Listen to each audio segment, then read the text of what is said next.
হয়তো আম্মু থাকলে হয়তো অনেক খুশি হইতো আজকে, যে হয়তো গর্বের সাথে বলতো যে আজকে তার মেয়ে মেডিকেল চান্স পাইছে, কিন্তু আফসোস যে আম্মু নাই আজকে পাশে। মা মারা যাওয়ার পর অভাবের সংসার এবং বাবার অবহেলার শিকার তানজিনা। বাবা মা হারা মেয়েটির শেষ আশ্রয় হয় নিম্ন মধ্যবিত্ত মামার বাড়িতে। 5 বছর বয়স থেকেই সেখানেই বড় হয়েছে সে।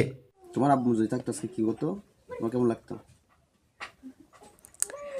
আমার আম্মুর অনেক স্বপ্ন ছিল যে ডাক্তার বানাবে আমাকে। আর একটা কথা যদি বলি, সেটা হচ্ছে আমার ডাক্তারের প্রতি যে প্রফেশনটা, এটার প্রতি আমার খুব একটা তীব্র ইচ্ছা ছিল না। ইচ্ছা ছিল, কিন্তু খুব একটা যে আমাকে পাইতে হবে এরকম, এটার কারণটা হচ্ছে আমার আম্মু।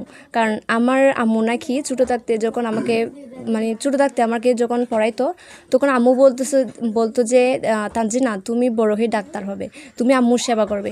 তো সেটা হচ্ছে যে আমার মামি বলছিল আমাকে, যে তারপর সে দেখে আমার আম্মুর স্বপ্ন পূরণের জন্য আমার এতটুকু করার কি। অদম্য মেধাবী তানজিনা আলম নানা প্রতিকূলতার মধ্য দিয়ে গিয়েছেন। 2024-25 শিক্ষাবর্ষের MBBS ভর্তি পরীক্ষার ফলাফলে সে উত্তীর্ণ হয়ে হবিগঞ্জ মেডিকেল কলেজ হাসপাতালে পড়ার সুযোগ পেয়েছে। অদম্য ইচ্ছাশক্তি বলে সফলতার পথে এগোচ্ছে তানজিনা।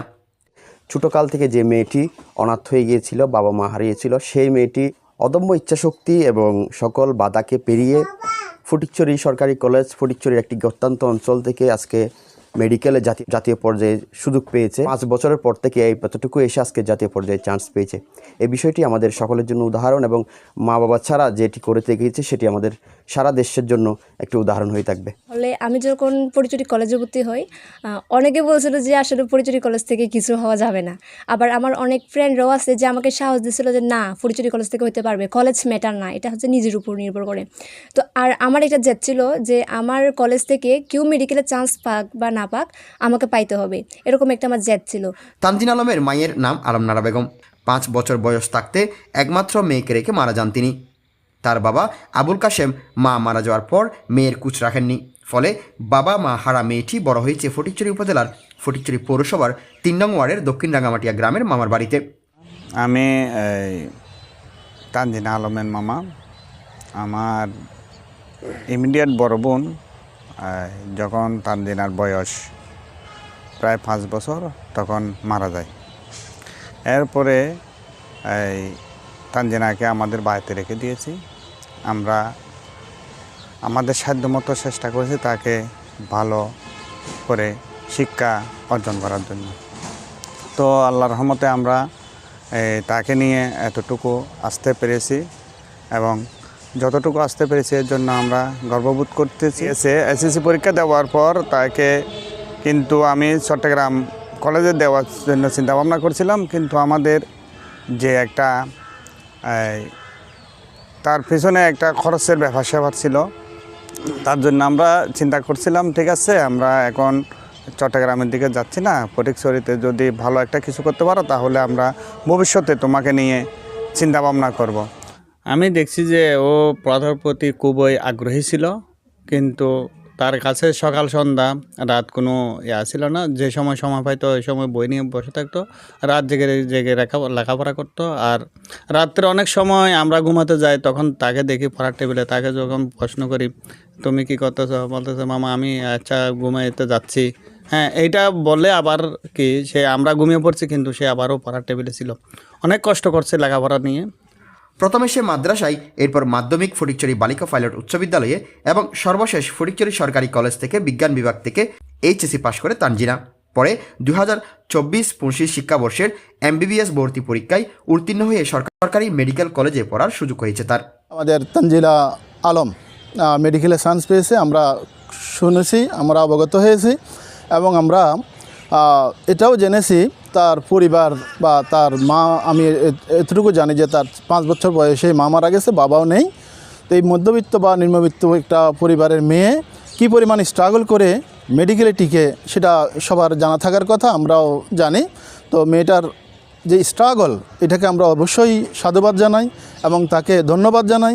সে আমাদের জন্য একটা গর্ব, আমরা তার জন্য গৌরববোধ করি এবং সবার কাছে তার জন্য দোয়াও চাই যে সে মেডিকেল থেকে বাইর হবে, ডাক্তার হবে, সে সেবা করবে, দেশের সেবা করবে, মানুষের সেবা করতে পারবে। তার মায়ের যে স্বপ্ন ছিল, সে একটা কথা বলেছে যে তার 5 বছর বয়সে মা মারা যায়, তার মায়ের স্বপ্ন ছিল সে ডাক্তার হবে। এখন মা নেই, যাতে তার মায়ের স্বপ্ন যাতে পূরণ হয় আর সে মানুষের সেবা করতে পারে, দেশের সেবা করতে পারে, সে বড় মানের একজন ডাক্তার হবে, এতটুকু প্রত্যাশা করি। তানজিনা আলম বলেন, অনেকেই বলতো ফটিকছড়ি কলেজ থেকে পড়ে আবার গ্রাম থেকেই সরকারি মেডিকেলে কিভাবে চান্স পাওয়া যায়। আমি মনস্থির করেছিলাম ফটিকছড়ি কলেজ থেকে কেউ মেডিকেলের সুযোগ পাক বা না পাক আমাকে পেতেই হবে। তানজিনা অনলাইনে কিছু ক্লাস করা ছাড়া মেডিকেলের জন্য নির্দিষ্ট কোনো কোচিং বা স্যারের কাছে না পড়েই বাড়ি বসেই প্রস্তুতি নিয়েছেন। তবে তার লক্ষ্য ছিল স্থির, সে মেডিকেল ছাড়া অন্য কোনো বিশ্ববিদ্যালয়ে ভর্তি পরীক্ষায় অংশগ্রহণ করেনি। মায়ের কথা বলতে গিয়ে তানজিনা কান্নায় ভেঙে পড়েন। তুমি তোমার মা বাবাকে দেখেছো? হ্যাঁ, আম্মুকে দেখছিলাম ছোট মনে থাকতে। আছে? মোটামুটি আছে, মনে আছে, ছোট থাকতে দেখছি তো মোটামুটি মনে আছে। মিস করো না তোমার আম্মুকে?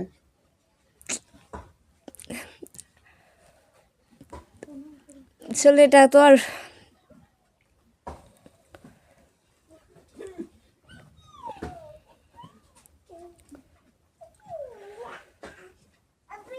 আমরা আসলে এখানে গ্রামের কলেজ বলে অনেকে ভাবে মানে চান্স পাবেন এখান থেকে, বাট এখানে আমাদের একজন তানজিনা আপু চান্স পেয়েছেন, তো এটা আমাদের জন্য অনেক গর্বের বিষয় যে ইনশাল্লাহ আমাদেরও ঢাকা ইউনিভার্সিটি বা বড় ইউনিভার্সিটি পড়ার ইচ্ছা আছে ভবিষ্যতে।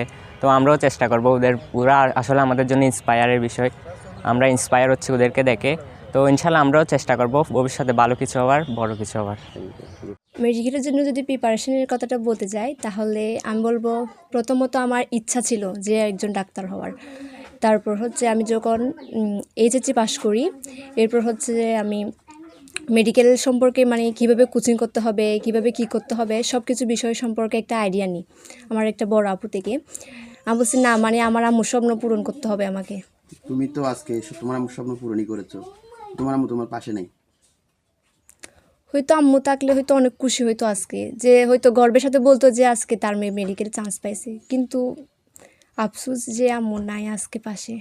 তুমি ছোটকাল থেকে তোমার আব্বু আম্মু আদর পেয়েছো, আদর সোহাগ পেয়েছো? না, সেটা সম্পূর্ণ আমার মামাদের থেকে, আমার নানুর বাড়ি মানে থেকে। মা বাবার অভাবটা তুমি তোমার মামারা পূরণ হ্যাঁ, করেছো? মামারাই পূরণ করছে। ধন্যবাদ। আমি জানতে পারলাম যে 2024-25 শিক্ষাবর্ষে ফটিকছড়ি থেকে একমাত্র একজনই তানজিনা নামক একটি মেয়ে, অদম্য মেধাবী, সে ফটিকছড়ি থেকে মেডিকেলে চান্স পেয়েছে এবং এখন পর্যন্ত আমরা দেখেছি যে সে মেধা তালিকায় একটি ভালো অবস্থানে আছে এবং ভালো একটি মেডিকেল কলেজে সে পড়ার সুযোগ পাবে বলে ধারণা পেয়েছি আমরা। এবং তার সম্পর্কে যেটা জেনেছি যে মা বাবা হারা মেয়ে এবং অত্যন্ত অর্থকষ্ট বা অত্যন্ত প্রতিকূল পরিবেশের ভিতরে কিন্তু সে পড়ালেখা করেছে। এবং তো আমরা উপজেলা প্রশাসন থেকে আমরা জানার সাথে সাথেই আমরা উদ্যোগ নিয়েছি তাকে তার পরবর্তী পড়ালেখার জীবনে তাকে কিভাবে সহযোগিতা করা যায় এটা নিয়ে, এবং দ্রুততম সময়ের ভিতরে আমরা তাকে সহযোগিতা করব এবং তার পড়ালেখায় ভবিষ্যৎ জীবনে আমরা তার পাশে থাকব। একজন ভালো ডাক্তার হয়ে গরিবের সেবা করতে চায় তানজিনা।